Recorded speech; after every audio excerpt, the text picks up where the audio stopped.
Picture this. You've sold your home, you're sitting at the closing table. Your agent is smiling, the buyer is smiling. There's a stack of paperwork in front of you and a pen in your hand. You sign, you walk out. 3 weeks later, you get a letter from the title company saying you owe them $15,000. You read it twice, you call your agent says it's not their problem. You call the title company. They point to a clause you signed at the closing table. The clause is real. The $15,000 is real. And you owe it. This isn't a hypothetical. This is happening to sellers across the United States right now, particularly in Florida, Texas, North Carolina, and Arizona. The trap has a name. It's called a post-closing indemnity claim. And almost nobody warns sellers about it before they sign. Look, they're not going to tell you this, so I will. I'm Wesley Ortega. I'm not a lawyer. I'm an independent researcher who reads state statutes, ALTA industry reports, and county records, so home sellers don't walk into closings thinking it's just paperwork. Today, I'm walking you through one of the most expensive traps in the modern closing process, why it's gotten worse in 2026, and the 3 specific things you need to do before you sign anything. If you're selling a home this year, or even thinking about it, hit subscribe right now. I post one of these every Tuesday. Title traps, closing clauses, lender tricks, the stuff nobody walks you through. Hit the bell too, and drop your state in the comments before we go. Florida, Texas, Carolina, wherever.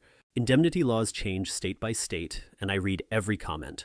Your state's specific issue might be next week's video? Okay, here's what's actually happening. When you sign a real estate purchase agreement as a seller, somewhere in that document is a section called the seller's representations and warranties. In plain English, you're making promises to the buyer. You're promising that you legally own the property. You're promising you have the right to sell it. You're promising there are no unrecorded liens, no undisclosed defects, no hidden title problems. This sounds reasonable. It is reasonable. You should be making these promises. The problem is what happens after closing if any of those promises turn out to be wrong. In a standard purchase agreement, those representations survive the closing for a certain period of time. Could be 6 months, could be a year, could be 2 years. In some states, with certain contract language, indefinitely. Which means if a buyer discovers a problem with the title or the property in that window, they can come back to you for the cost of fixing it. Here's where the trap is in 2026. Title insurance companies have started inserting language into closing documents that gives them the right to come after the seller too. Not just the buyer, the title company itself.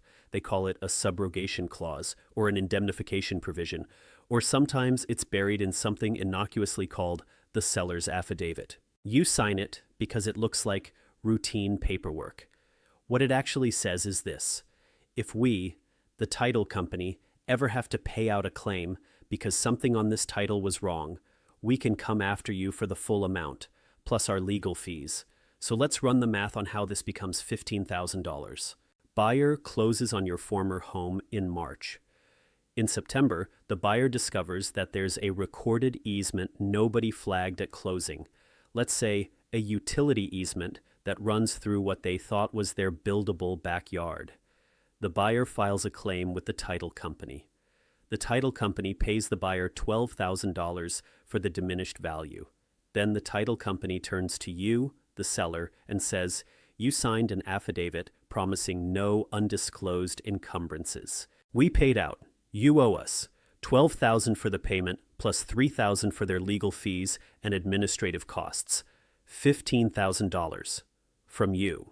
6 months after you thought the transaction was done. This isn't theoretical.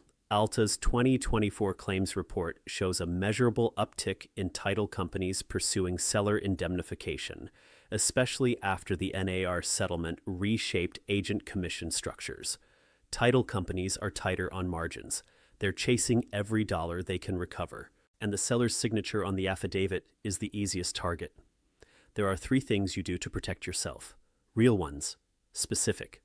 The first thing. Before you sign anything at closing, ask for the seller's affidavit in advance. Not at the closing table. In advance. 48 hours before. Read it yourself, or better, have a real estate attorney read it for $200. You're looking for any language that includes the words indemnify, hold harmless, subrogation, or warrant and defend. If those words are in there, and they often are, you need to know what you're agreeing to. The second thing, negotiate a survival cap. This is the part most sellers don't know they can do. The standard contract language says your representations survive closing for whatever period it specifies, sometimes indefinitely. You can negotiate that down. You can ask for a 6-month survival period instead of indefinite. You can ask for a dollar cap on your total liability, say $10,000 maximum or 1% of the sale price. Buyers and title companies push back on this, but in most markets right now, with how slow inventory is moving, sellers actually have leverage they don't use. Ask. The worst they say is no. The best, you cut your exposure by 90%. The third thing, get a tail policy on the title work. This is technical but important. A tail policy is supplemental title insurance coverage that protects you, the seller, against claims made after closing. It costs maybe $200 to $400 one time. For most sellers, on a typical sale, that's the difference between a $15,000 bill arriving in 6 months and a clean closing. Your real estate attorney can arrange it. Your title company will not offer it unless you ask. They are not your attorney. They are not your advocate. They are ensuring the buyer's interest in the property, not yours. Quick recap before we wrap. The trap is a post-closing indemnity claim from the title company, not the buyer. The trigger is language in the seller's affidavit that you signed without reading carefully. The number is real. $15,000 is on the low end of what I've seen documented in 2024 and 2025 ALTA reports. The fix is 3 steps. Read the affidavit 48 hours before closing.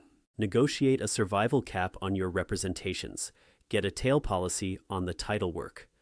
The closing table is the most expensive place in the world to discover what you don't know. You have leverage as a seller right now. Use it before you sign, not after. Next week, I'm going inside the buyer's affidavit, the mirror image of this trap, from the buyer's side.